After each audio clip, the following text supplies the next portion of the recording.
He's one of these hidden masters in the internet marketing world. An incredible knowledge of numbers. Hi, it's Daryl Urbanski here. As a consultant, I've been helping businesses grow for over 17 years, from zero to the first 100,000 up to $7 million and growing. You've taken businesses that were about to go under and put in a few key systems and structures that then turn them into multi-million-dollar companies. For them, the investment was worth it. And right now, I want to make a ridiculous offer to help you for just a single dollar. That's right, only $1 for a personalized business health check. Grow your business into a beast in your market. A lot of gurus out there that present you a lot of the why and the what, but they don't necessarily give you the how. And what I really found with Daryl's presentation, there's no holding back the screens or the curtains. Like, everything was given to really assist us. Let's pull back the curtain and see what's working for you and what needs your immediate attention. Go to bestbusinesscoach.ca/health check and sign up for your $1 business health check. This offer expires soon and you'll kick yourself if you miss it. Hi, I'm Daryl Urbanski, and welcome to the Best Business Podcast. My mission is to help create 200 new multi-millionaire business owners. How? You'll do better when you know better. In my interviews, you'll hear from self-made millionaires, seven-figure business owners, authors, and world-class experts sharing how they did it so you can too, without experiencing the same obstacles they did. Now, if you like this interview, please share it with a friend you think will benefit. They'll appreciate it, and I will as well. You can also connect with me on social media. Look for Daryl Urbanski, D-A-R-Y-L, Urban Ski, U-R-B-A-N-S-K-I, and add me so we can be friends. Now sit back, relax, and enjoy what I've prepared for you right here, right now. Hello, everyone. Thank you for joining us. My name is Daryl Urbanski, your host as always, and today we are here for our second interview with none other than Alex Charfen. And Alex has dedicated his life to answering the question, how do you make a business grow, which evolved into a larger calling to understand how do you help people grow. It was this transition that led Alex quite unexpectedly to uncover a previously mislabeled and misunderstood population among us, the entrepreneurial personality type. For the past 2 decades, Alex has created and curated proven business philosophies, models, and strategies geared specifically to entrepreneurs. Expert in business growth with majority owner of several multi-million-dollar businesses, Alex has been invited to share his strategies with business owners across the country and around the world. He's been featured on MSNBC, CNBC, Fox News, The Wall Street Journal, USA Today, The Huffington Post, to provide his unique views and insights. He's here today to share his story with us, as well as his message, which I think is really, really, really important. So, Alex, thank you for joining us today, my friend. How you doing? Doing well, Daryl. Thanks for having me, man. Yeah. Appreciate that. And, you know, we just started the call before talking about being physically active, and might be something to talk about because I'm kind of on a big kick, not just my own life, but with some friends and family. Is that important for entrepreneurs to be physically active? It may be the most important thing. And why do you say that? Well, you know, Daryl, I think that as entrepreneurs, we're different than the rest of the world. You know, I think we aren't like the rest of the population. My definition of the entrepreneurial personality type is a physiologically sensitive, momentum-based being that is highly reactive to constraint and constraint anywhere. And for people like us, when we feel constraint in our bodies, when we feel constraint in our physiology, when we feel constraint in our just in when we're sitting around, it can get us to the point where we feel that constraint everywhere. And, you know, for people like us, when we feel constraint, it slows us down. It weighs us down. It creates pressure and noise in our lives. And, you know, for entrepreneurs, the very things that make you magical in the world, when there's high pressure and noise in your life, are going to turn on you. And, you know, we all know that when the present gets too difficult, we can, like, our behaviors turn on us. Like, we will turn on those around us. That's when we don't do the right things. That's when we make bad decisions. That's when we, you know, tend to do things that eventually lead to us crashing and burning. And so it's crucial that we understand who we are, and we understand that for us, it's about lowering pressure and noise. And when you don't move physically, it builds up pressure and noise for people like us. Like my theory on the entrepreneurial personality type is that we are the evolutionary hunters, and We are those who are driven to get up every day and go out into the world. And, we go into the future and create a new reality and bring it back to the present and make it real. That's like going on the hunt. And so there is a physiological aspect to who we are. And when we shut that down, we shut down part of our creativity, part of our ability to see the future, part of our ability to lead, because we need the physiological outlet of movement, of the right types of movement, to help us create the success that we're capable of. And, today, Daryl, I work exclusively with, well, on a one-on-one basis. Like, we have a lot of products that work for just about any entrepreneurial personality type to get them to a higher level of success that they're at today. But where I spend my personal time is with entrepreneurs that are over the $1 million mark, and a lot of them in the tens of millions. And that's where I coach the most on physiology. That's where I coach the most on staying out of the physiological reaction of fight or flight. That's where I coach the most on keystone habits of what keeps you in the game. And so for any entrepreneur, movement, getting exercise, doing the right types of movement, it's not an option if you want to reach the level of success you're capable of. And, for me, it's I coach my clients in a very blunt manner. And I tell them that any present constraint creates a future limitation. And if you're out of shape in the present, that changes everything you're doing, because I don't care what anybody says about how they feel being overweight. I've been there. I was 300 pounds almost. Wow. And, oh yeah, I mean, I've got before and after pictures where people don't recognize me. And I got to the place where I ballooned up. And I know, when somebody says like fat people are lazy, they are so wrong. Do you know how hard it is to be overweight? It was right. I never worked so hard in my life just to like be every day. Yeah. It's a struggle too. And I bet you it feels very entrapping. Like you don't know what you're doing right or wrong. Yeah, no, it was brutal. Like when you get to the place where, so what happened to me was throughout my 20s, when I was younger, I was trying to put on muscle. So I started doing some crazy dieting. And then I got to the point where I was bigger. I put on a lot of muscle weight. And then in my early 20s, I started running a consultancy. And so I had been bodybuilding and eating as a bodybuilder for a while. And then I continued to, I built this business, and I stopped taking care of myself because the business built so fast, it was overwhelming. And also the stress of the business was so high that I started cortisol overload, and I had leaky gut, which back then was called a bleeding ulcer, and I had I was on hypertensive medication. It was crazy, Daryl. Wow. And when you I grew a business to $250 million in my 20s. But it was like redlining every day. I read a book about Bill Gates, and it said that Bill Gates never took a day off in his 20s. So I thought, okay, well, there's the goal. And I worked 7 days a week, 16 hours a day, and it almost killed me. And so when entrepreneurs ask me, what's the importance of movement? That's what brought me out of it. And, I was successful when I had a $250 million company. I was successful, but when I look at the amount, how much I made, what my margins were, I ran a $250 million business, and my margins were between 2% and 3%. It was horrible. It was I was a hiccup away from being out of business every single year. And it was this massive consultancy where our costs were super high, and most of what came in went right back out.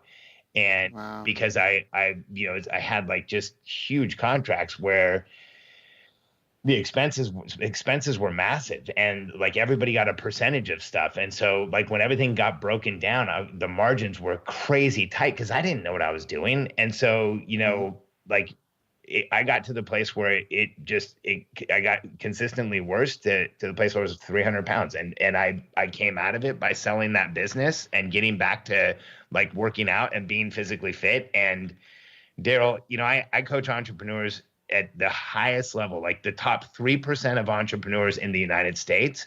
And they're the top 0.5% of entrepreneurs in the world. because they're at $1 million plus in gross revenue, or at that run rate. And this is one of the single biggest accelerators that I use at that level. It's physical fitness. Yeah, I believe that. I've actually been doing some research for a couple of new projects and markets that I've been trying to enter. And I must have researched 7 different markets, and I'm settling in on one to be the older athlete. And when I did the data and the research, they are the most affluent in at least America, for sure. People who are physically active, there's a direct correlation. I don't know if it's causation. It sounds like, talking to you, it is a causation. But with fitness level, and and age and wisdom, experience and years, but also an income. And I wonder if it's also because it keeps you productive and focused and helps your brain. And movement is such a phenomenal thing for your brain itself. I mean, that's the cornerstone. A lot of animals, when you look at species like the koala or any animal that doesn't move, they have really small brains. Their brains have basically deteriorated because they don't need it all, because there's no movement. When you move, the landscape around you is changing. You might trip on something. You got to balance yourself. Like, all these different things happen versus if you just are just attached to a rock, you know what I mean? Kind of just blowing in the wind or with the waves. So totally different physiological requirements to survive. Now, you mentioned 2 things I want to bring back up. I love the one thing you said: any present constraint creates a future limitation. I really like that. When you said that, that's very, very, very insightful. But you also talked about your keystone habits, and that being physically fit and active was one of them. What are the other places that you see a lot of entrepreneurs messing up that aren't at the $1 million level?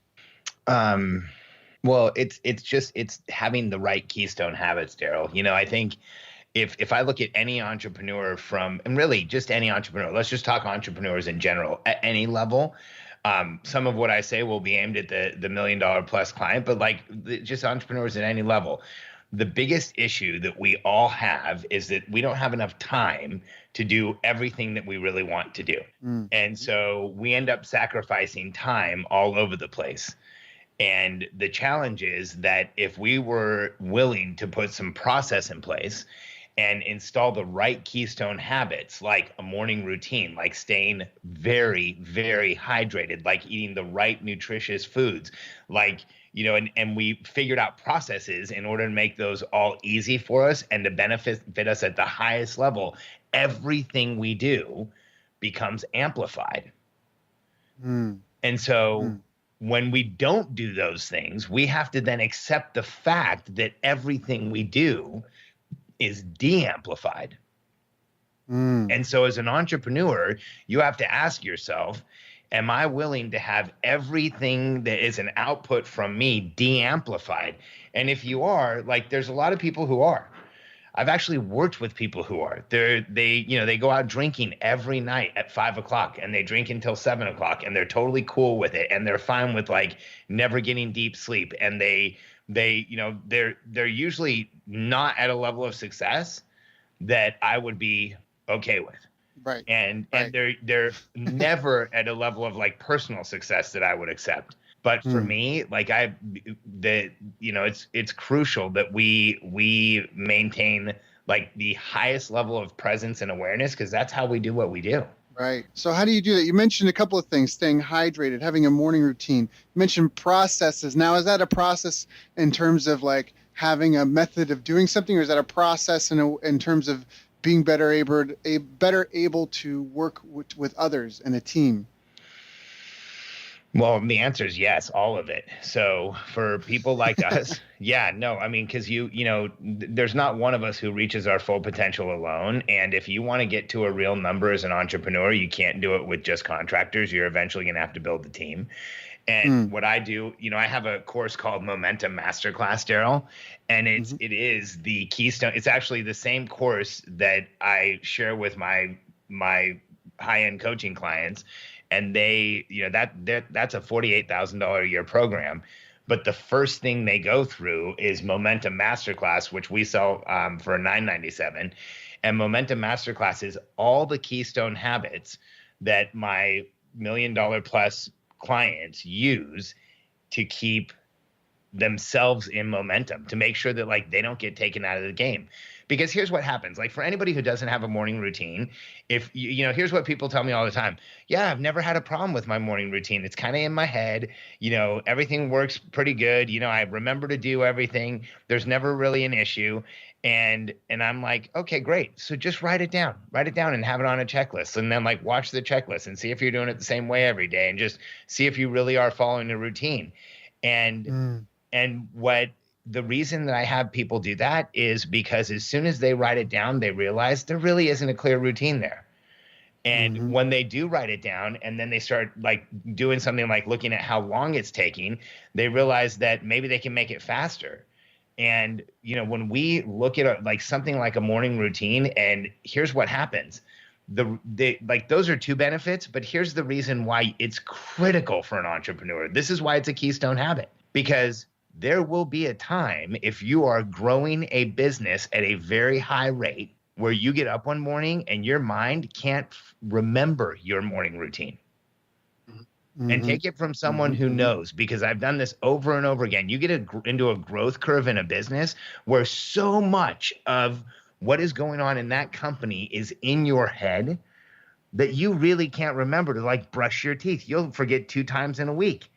And one of the defensive measures you can have as an entrepreneur to keep yourself on track when your business goes into hyper growth is to have a written morning routine that you know supports you physiologically, cognitively, and chemically, and make sure that you're covering the foundations of breathing to oxygenate, hydration to hyperhydrate and hyperhydration.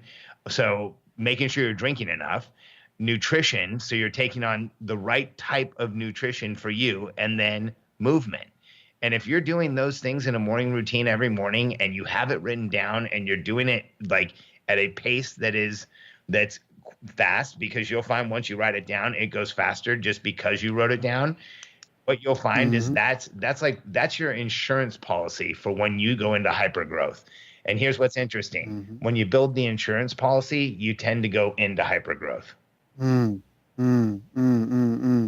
Yeah, that makes perfect sense. I know we had a talk about this too on social media a while, but we were comparing our morning routine notes. And one thing I really liked is that you had a thing to sync with your wife and check your calendar every morning. That was something you had on your checklist. Made me laugh because it's funny because what you just said, like I actually have shower and brush my teeth on my checklist, because as an entrepreneur, there's busy days you wake up, you just don't get it done, right? Like you're like, oh, it's 4 o'clock. I haven't showered or brushed my teeth, you know, like I missed that part of my morning. So I definitely understand that as a critical thing that people must get done. Now, is that an issue at all? I guess it's an issue at all levels, whether things are going good or things are going bad. It's really easy to get lost in the sway. But you think that everybody needs a morning routine, that there's no real variance in that's just something that people need to get comfortable with? Well, I mean, I don't think everybody. I think entrepreneurs need them. You know, like, here's why. Here's why, Daryl. We're different than the rest of the world. Like, I see 4 different populations in the world. This is my theory on the entrepreneurial personality type. See, the first population that's in the world is a caretaker. Like, they're the people who like take care of other people. They actually like the act of taking care of other people. So Daryl, the qualification question for this is, do you like changing bedpans? Okay. Do you enjoy changing bedpans, Daryl? No. Okay, so you're not a caretaker. But dude, I've been around people and I've asked the question, like I've seen somebody change a bedpan and I'll say, do you like changing bedpans? And I've had people look at me and congruently and like with like a little of emotion say, well, Alex, if that person needed me and I was here to be of service and I was able to be there for them, then yes, you know, that you know, I do. That makes me feel fulfilled. And I'm always like, what the hell are you talking about? But the world needs those people, and that population, like our evolutionary tribe needed that population, Daryl. So for anybody listening, if your answer was no, you're not a caretaker. You know, you might want to take care of other people. You might have those instincts. You might like to do it, but like that's not your main drive. Let's see what it is. Let's see. There's 4. So let's go to the second one. The second one is the communicators. And communicators love the act of communication. They love to talk. They like to, tell people what's going on. They like to talk about what's happening. They like to talk about like anything really. They're communicators. And a lot of entrepreneurs, they first think they're caretakers, then they think they're communicators. The disqualification question here is, Daryl, do you enjoy small talk? No, not really. I don't like meaningless Right. talk. I don't mind a couple of words to get through, but yeah, it's got to have purpose. Right. So you're not a communicator. See, entrepreneurs will talk with an outcome, but we do not like small talk. Like for me, as soon as small talk starts, I'm like, how do I get away from this guy? Or do I just fake a heart attack? Because like it's the most painful thing in the world for me. You know, so if you enjoy, but here's the thing, dude, Daryl, I've seen two communicators at a water cooler in a Fortune 500 company talk for 45 minutes about a 30-minute television show. You know, and like they just talk. And but did our evolutionary tribe need the person who talked about anything? Yes, we needed someone to carry on oral tradition, to talk about what was happening, tell us like where the current emergency was, or where the woolly mammoth was coming from, like all of those things, because guys like you and I just probably wouldn't have. We're not big talkers, right? Unless there's an outcome. And so you needed people to fill in the gaps. Now, the third, so if you're not a communicator, let's move on to the third. I call them the coordinators. Now, coordinators are the ones that like details, the fine print. They like to memorize things. They like to organize things. They like lists. They like to know, where things are. They like to classify and put rules in place. Like the coordinators, the question for the coordinator is a disqualification question, Daryl, is, do you enjoy being on committees? Right? Aren't they brutal? Yeah, death by. It's funny. I had a business that was killed by committees. I was trying to put something in on a university campus in the place it was a perfect location, and there were 7 different committees that had to sign off on it. And I was buying lunches and schmoozing people. And when one or two people weren't comfortable with it, everybody stepped back, and it was just the most frustrating experience. 6 months of my life. Right. Never get back. And you dealt with people who make decisions in groups, which are people who really don't make decisions, and what they do like to do is they like to read about decisions. They like to have rules that tell them what to do with decisions. Right. I mean, am I close? Those are the coordinators. Yeah. And coordinators, like the challenge for people like you and I is if we're going to have an issue with anyone, it's the coordinators, because we're the ones who are like, does this rule need to be here? And the coordinators are the ones who are saying, like, not only does the rule need to be here, we need more rules. Like, Daryl, it's like, I can't tell you how many times in my life I've been on a plane and a stewardess has like said something to me and I've said something back, and they've gone and gotten like the magazine from the plane and opened it to the page of rules and quoted like some freaking rule to me. And I'm always like, what a coordinator. I don't care about that page of rules. Like, why are you using the magazine as authority? Why don't you just tell me what you want me to do? Like, what the hell? But like, those are coordinators. Like, you know what I'm talking about? And so, but did our evolutionary tribe need them? And do we need them today? Yes. Like, man, you'll need them in your businesses, because when you find a good one that's like, leans towards the last group, they'll help you like organize. They'll help you put things in the right place. They'll help you build processes. Now, if you're not one of the first 3 groups, you're probably in the last one. And so, Daryl, if our evolutionary tribe had the people who take care of other people, the people who carry on oral tradition, tell people what's going on, and then the people who organize things, put them in place, coordinated, what are we missing? We're missing the leaders, or the hunters. The evolutionary hunters. When I look at the entrepreneurial personality type, this physiologically sensitive, momentum-based being, I see the evolutionary hunters. And the qualification question for this group is, can you turn it off? Right. Yeah, no. No. But Daryl, the rest of the world can. The rest of the world right now, there is a significant percentage of the population that most people would deem successful that are working as hard as they can so they can get to the day where they don't have to do anything. Can you imagine the torture of doing nothing? When, when I told yeah, no, I'm with you. The consultancy that I told you about, I sold that, Daryl. I quote unquote retired when I met Katie, because I met her when I was 30 and it took me a couple of years to sell like the company and to sell some contracts we had and to get out of everything. But I wound it down as fast as I could, and I quote unquote retired. It lasted like 3 weeks. It was the longest 3 weeks of my life. Whenever anybody says like, do you have a retirement fund? I mean, yeah, Katie and I have money, but that's set aside. But dude, there is no such thing as retirement for me. I would rather to me, not having a purpose is torture. Yeah, like what are you going to do? And it sounds great for a lot of people. That's why I say it sounds great. Like I'm in the Philippines now. I actually live on a beautiful tropical island, and in 30, 40 minutes, I'll be on one of the like a world-class beach. But I can't do more than go for an afternoon, and that's dedicated rest. Like I've trained and exercised and worked so much, I know I need to go rest, so I'm going to rest. But that's what I'm doing. Like, do you know what I mean? Like I'm still doing something, just like how silence is part of music.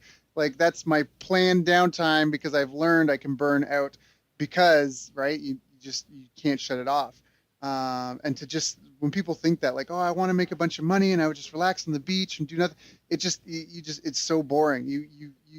You crave. I mean, once you've overcome some of those basic survival instincts, that need for significance, for purpose and meaning. I mean, that's something that even a lot of elderly people are facing. They feel insignificant. They don't feel valuable. And that's like a need. We need to belong. We need to have purpose. We need to fit in to this cog of society somehow. So we're of value. We just don't want to be on the sidelines, observing everything. And I think that that's a really key point for anyone that feels they have any sort of skill or ability to contribute to the world in any way. You just can't sit there for long. And like you said, it might last 3 weeks, maybe 3 months, but at some point you just can't. You can't. You start developing dust and moss and you just like, what am I doing? We're evolutionary hunters, Daryl. Here's the problem. I want everyone to just think about the fact that every time you set a goal or outcome in your life, and Daryl, for you too, this is a question.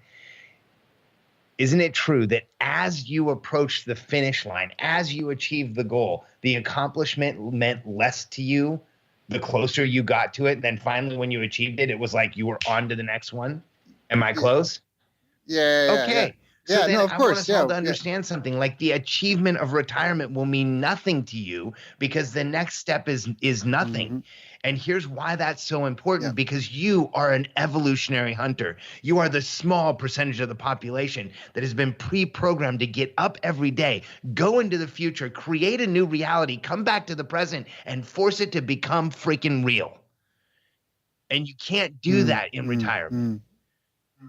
So when people ask me, do I help my clients with exit strategies? Every one of my clients has an ironclad exit strategy in full company documentation, along with a full operating manual of their entire organization with the right type of work chart, with a real leadership structure. So their companies are worth incredible amounts of valuation. However, my advice to all of them is don't sell a freaking thing.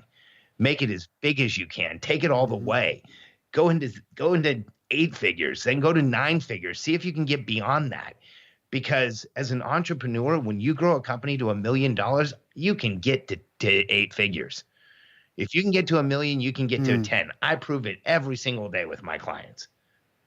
And then for a select few, there's a gateway to go even further. And you will learn more about yourself and what you are capable of when you force your company into those upper numbers than anyone in the world has the privilege to learn. I know, I've done it. So I almost want to ask, what are that just leaves such a big window. What is it that separates an 8-figure business to a 9-figure business? The communication structure within the company, Daryl. It's one thing. It's the communication structure. It's how well can the CEO of the company, along with the leadership team, predict the future, then communicate that future to everyone in the business so that they understand what the outcomes and goals are moving forward, not some BS vision or mission or crap that scares the shit out of everybody because there's no plan to get there, but an actual real directive for here's where the company's going. And this is what we're going to measure to see if we're successful. And here's what here's the role everyone plays. And as soon as you have that in a company with the right communication structure where people are hearing where you're going on a routine basis, the company starts growing. And the problem for most entrepreneurs is they're stuck in the hell of transactional management, where you are telling people what to do, checking that it got done, and then telling them what to do again. It's like the entrepreneurs that work exclusively with contractors. You have a lot of people as process where you tell them what to do, check that it got done, tell them what to do again. And the only way that you scale a company to the upper numbers is you transition to transformational leadership, where you give clear outcomes, and then you coach success along the way, and you get leveraged returns. And that's the transition from transactional leadership to transactional management to transformational leadership. And when you lead that way, you can now have a company that can chase multiple outcomes without you being the only one doing it. And until you're willing to lead that way, your company will be limited by what you are capable of. And I've worked with a lot of entrepreneurs who have gotten to 7 and sometimes 8 figures, low 8 figures, through transactional management. But there is a hard ceiling of how far you can grow without delegating some of the success to the people around you.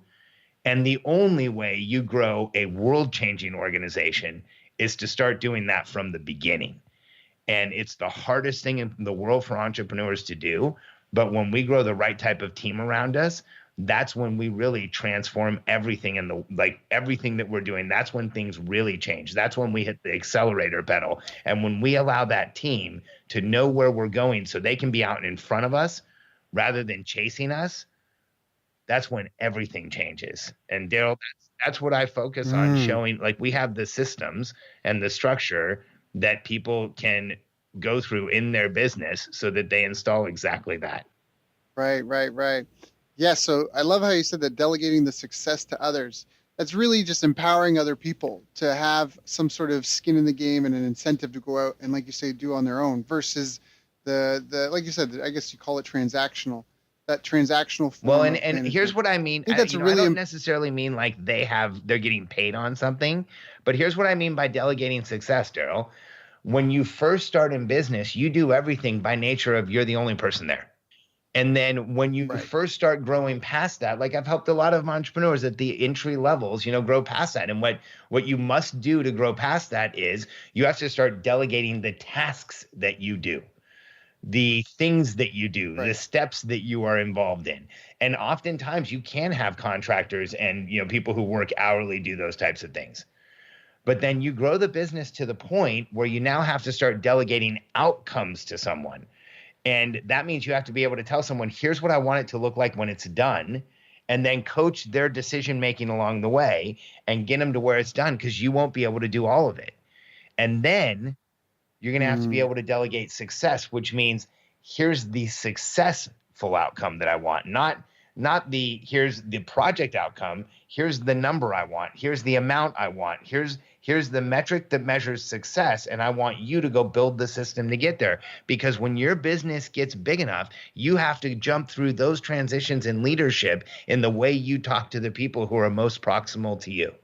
And that sounds like there's a lot of investment too. I mean, when you delegate the success to someone, that also means for an entrepreneur who's probably really used to having a lot of control, you are giving that control, and whether they're doing it well or not well, you have to. It's almost like living vicariously. If you have a kid in a baseball game, you can't swing the bat, catch the ball. You've got to try to execute your goals through that person, which could be a really big struggle for a lot of people that tend to be tend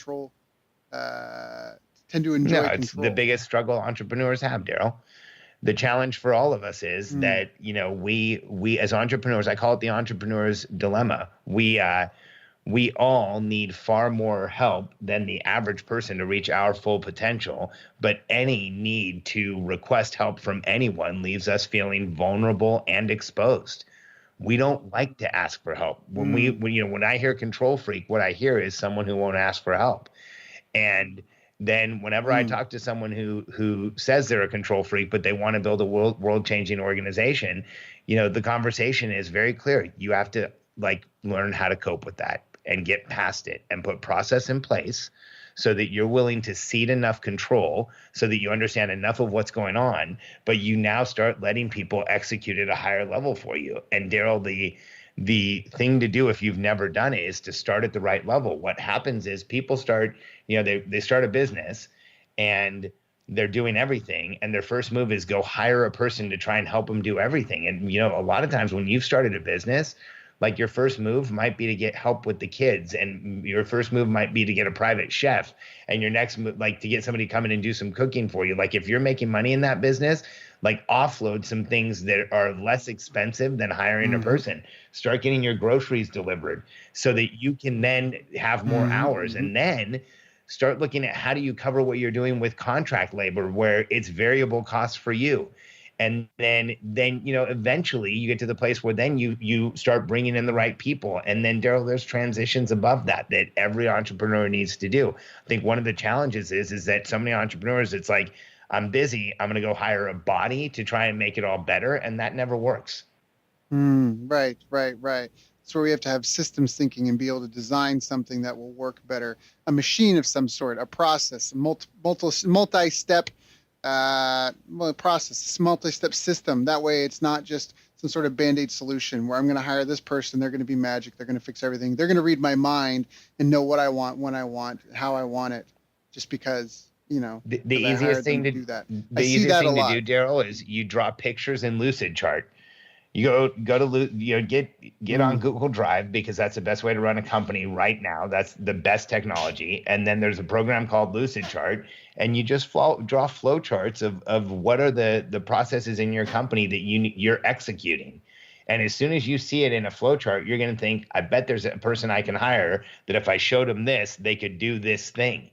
And then you start at least strategic, and you start figuring out how you find people to cover big portions of what you do. And then that's how you elevate your day-to-day activities in a business. Right. Yeah, because there's only so many hours in a day, and that's where many hands make for light work. And what I love is if you look up the word entrepreneur in the dictionary, what it says is the person who organizes a business or businesses. What it doesn't say is the person who answers the phone, mops the floors, takes the call, makes the sale, delivers the product, does the taxes, right? That's not what an entrepreneur is. It's someone that organizes a business where the sum is greater than the parts of the whole, and that after paying everybody and having everything done, at the end of the day, there's profit left over, and that's what you take home for organizing it. That's your reward for organizing something that works really well, is very efficient, and serves a large group of people. That dictionary definition takes me off.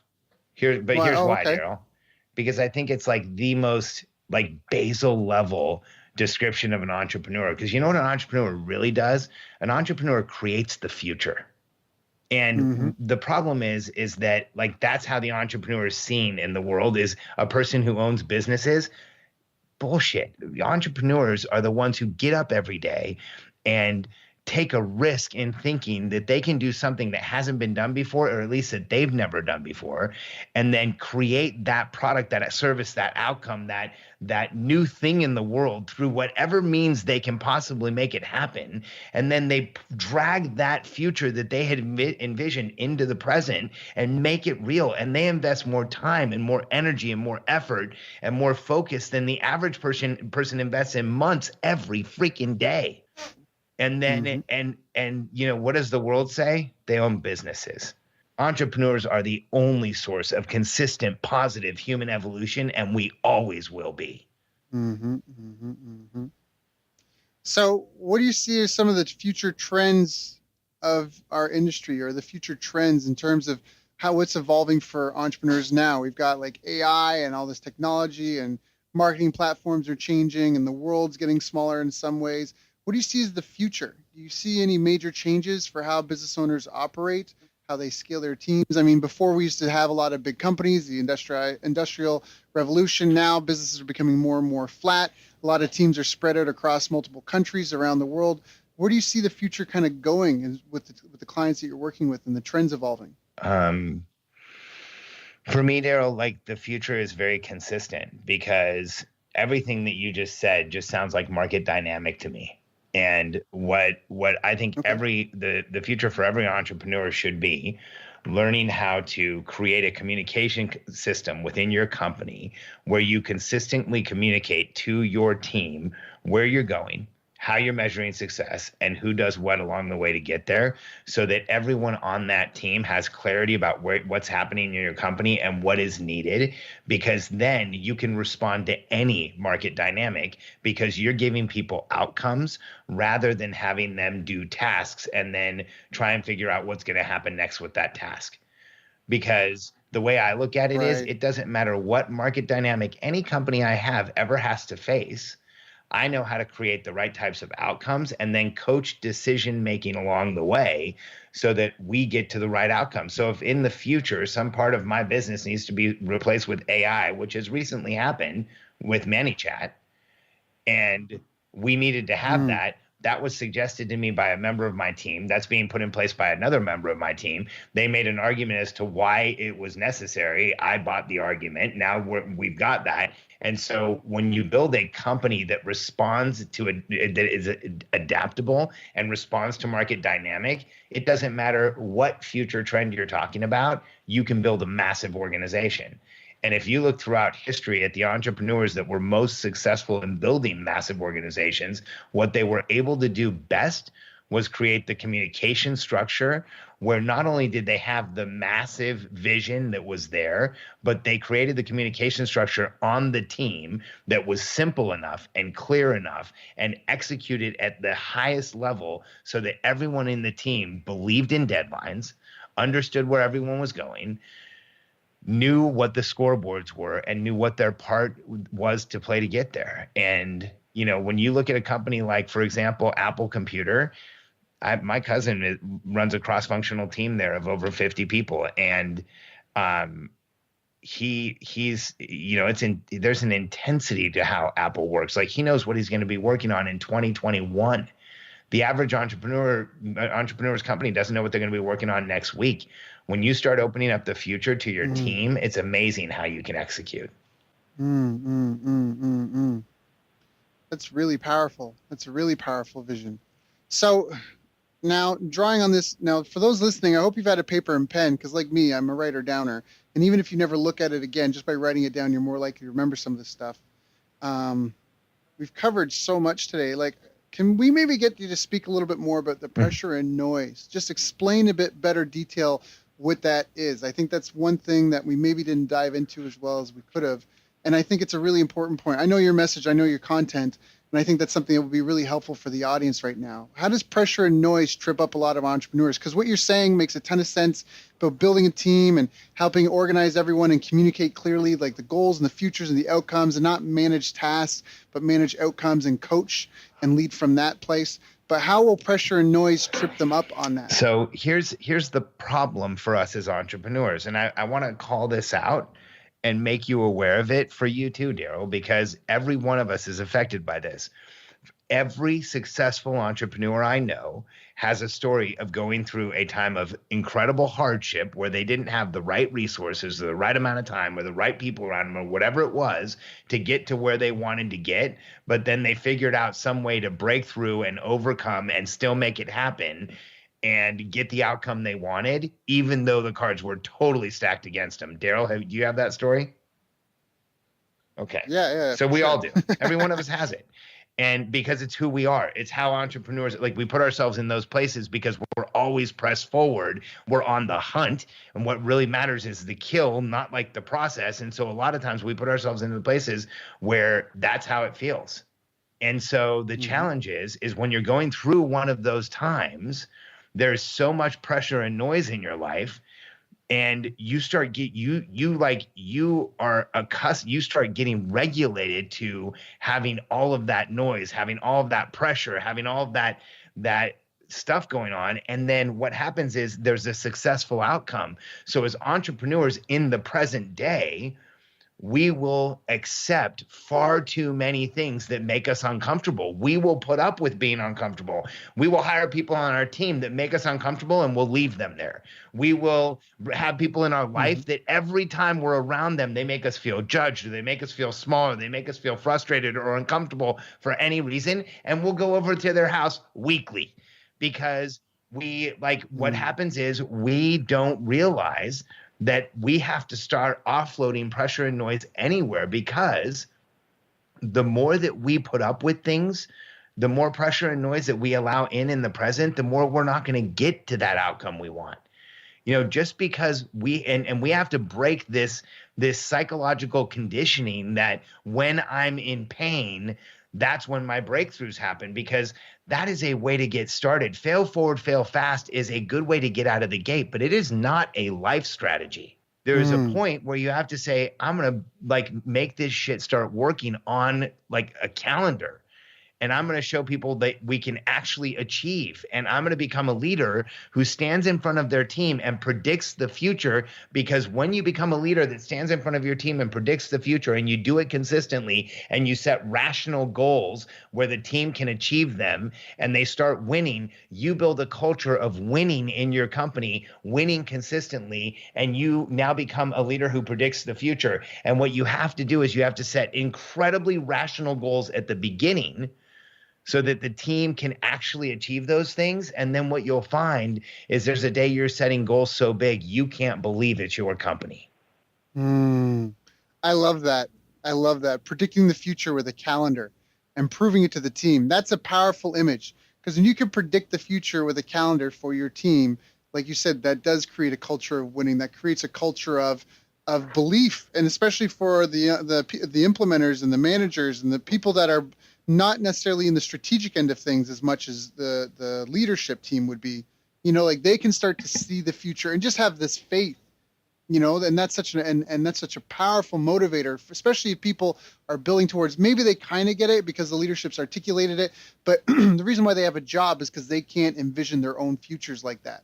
They have to come to you to get that, right? That's why not all of them, but that's why some of them have a job, because they don't have the ability to see something in the future and go and create it. So if you can create that for them, and that faith and that consistency, and hey, this is the new thing that's coming down the pipeline, it's going to be here end of February. That really could build a lot. And here's what I mean by predict the future, Daryl.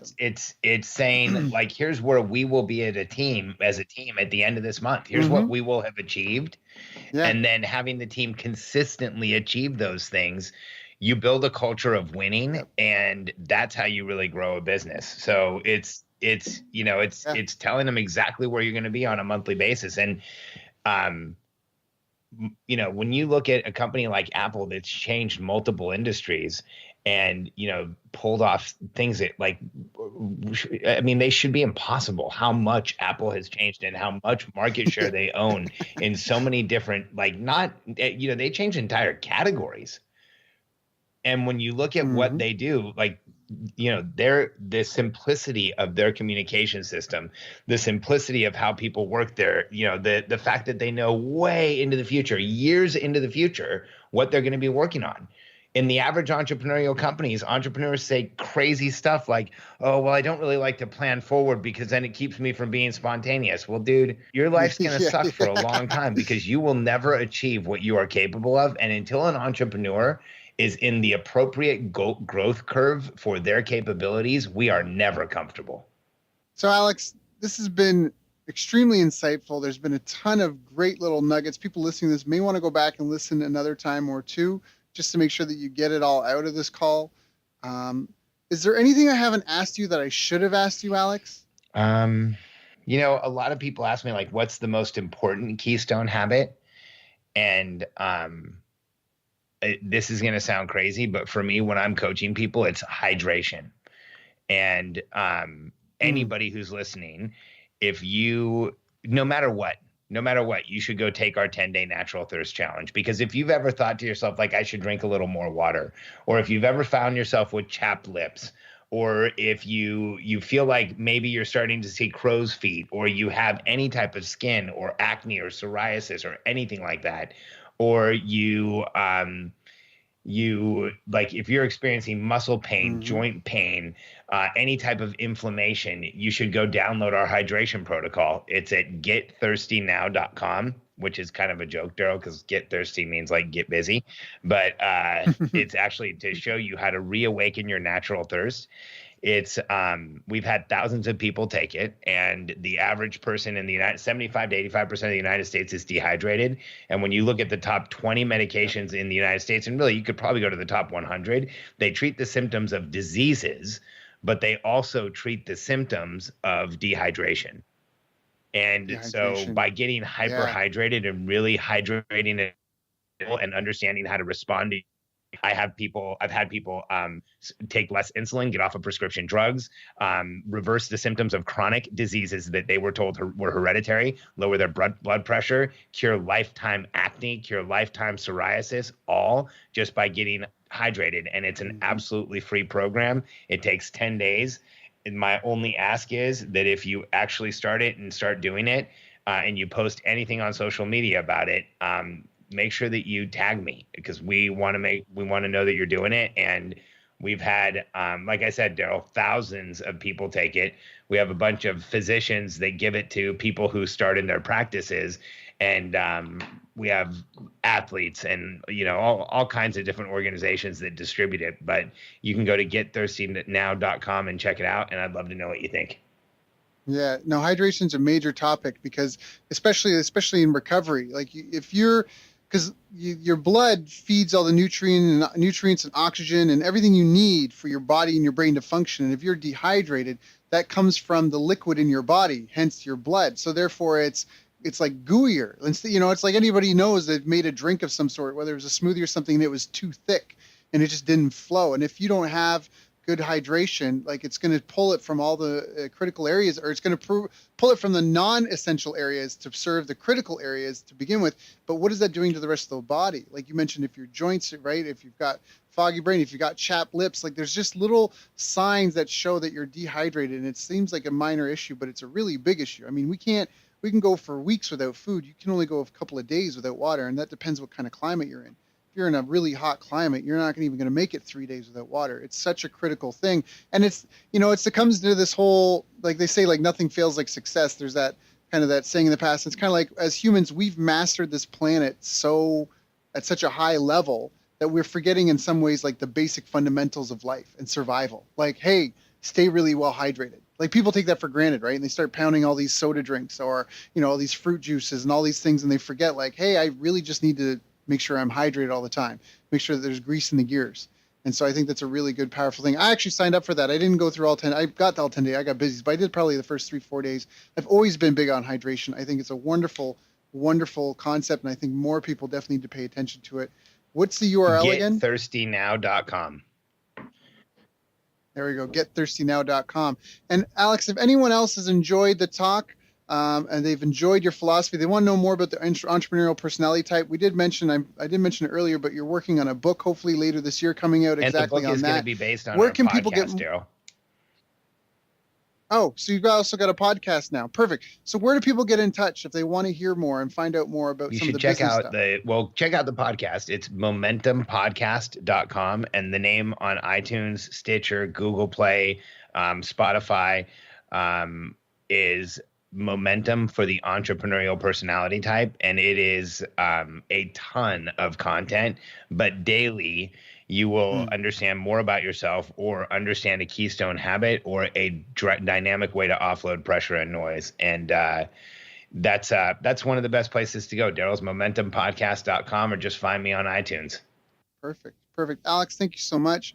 I know you have a team that you could be communicating with. I know you've got your own customers, your own followers, your own podcasts, those people you could be sharing with. So thank you for coming and sharing with my audience and helping us out a little bit. It is highly appreciated. I always enjoy our talks, and I just wish you and your loved ones all the best. Hey, I appreciate it, Daryl. Thanks, man. You've reached the end of our interview. Now, first, let me thank you for listening. I appreciate and respect you more than you'll ever know. And now I'd like to ask you a couple of questions. First, what 3 lessons did you just learn? What 3 aha moments just jumped out at you? Second, what can you implement for yourself and your business in the next 24 hours? Third, what can you give to someone else to help you with, or give to them to just do it for you? Whatever it is, remember, taking action is the secret sauce to results. Now, if you think this interview would be helpful for a friend, please give them a link to it. It'll help them and it'll help me too. I'd also like to invite you to help me find out more about the challenges you're facing, your dreams, your goals, and how I can help you overcome what's holding you back. We both do better when we know better, and your success is my success. So please reach out and interact. You can visit our website, bestbusinesscoach.ca for Canada or California, where I'm from and where I'm living. You're welcome to also try out one of our paid programs. You can find us on YouTube, Facebook, and pretty much every other social media channel you can think of. You should also subscribe to the podcast. And if you're enjoying them, please leave us a nice review. It really helps. That's all for now. Once again, thank you. Take care of yourself, and remember, the world needs the best business you can build. And I believe in you.